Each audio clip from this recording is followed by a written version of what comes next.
Greetings.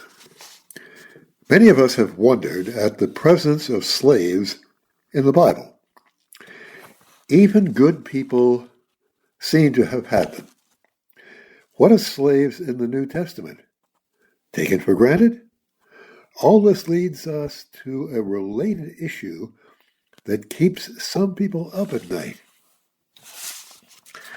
This is The Practicing Christian, and this week's report is entitled DEI at Home and Church. Many people have a fifth grade level of understanding of slavery. Slavery has been universal on every continent on earth for as long as human history has been written. Some will say. Well, that's when the English brought the black people over from Africa and said they owned them. We haven't done that since Dr. King's time. Yeah, that's very nice. It's cute, but no cigar.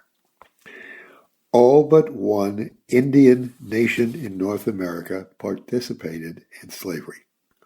All but one European nation did also. In the 1300s, Dublin was Europe's main slave trading station.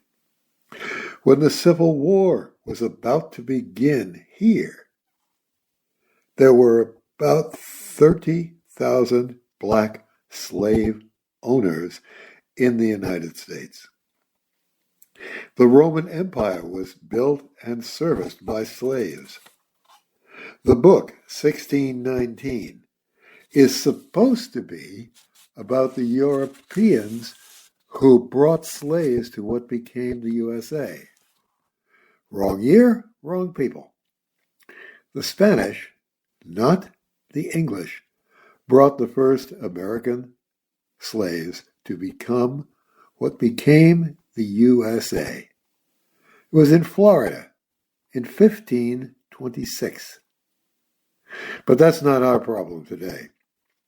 We are being asked now by mostly secular people on mostly the political left to recognize our advertising, reorganize our advertising, our public appearances, our workforces, our history, our religious and social activity, our child care, our military, and so forth, to come as close as we can to a balance that mirrors the balance of skin color, national identity, regional practice, ethnicity, educational achievement, and so forth in our overall local populations.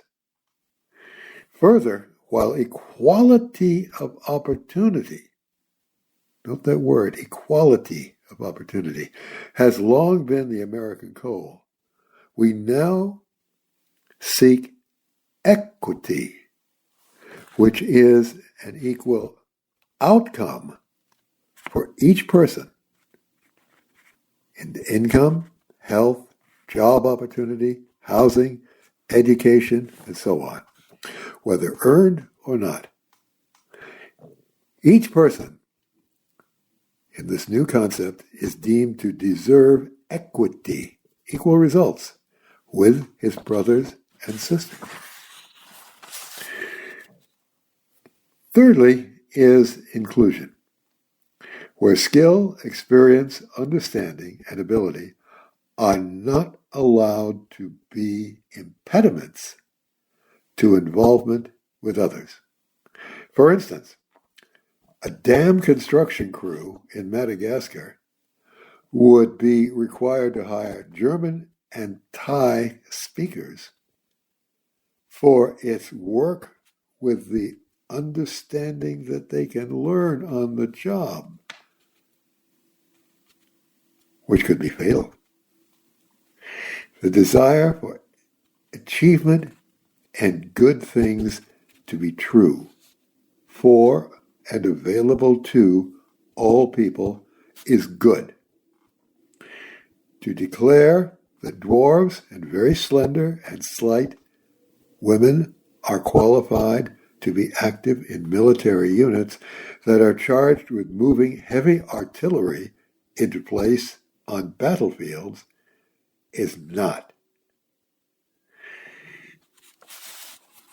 In our families and churches, we have the opportunity to invite and welcome people with different backgrounds than our own to participate and work with us. That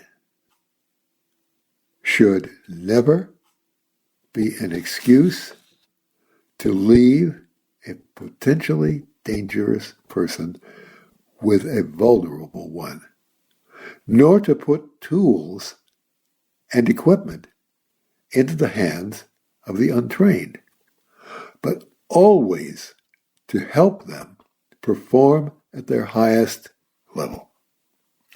When people come from deprived backgrounds or neglected backgrounds, we must not treat them in such a way as to keep them there, but to welcome all, to learn, grow, and adapt to new levels of achievement.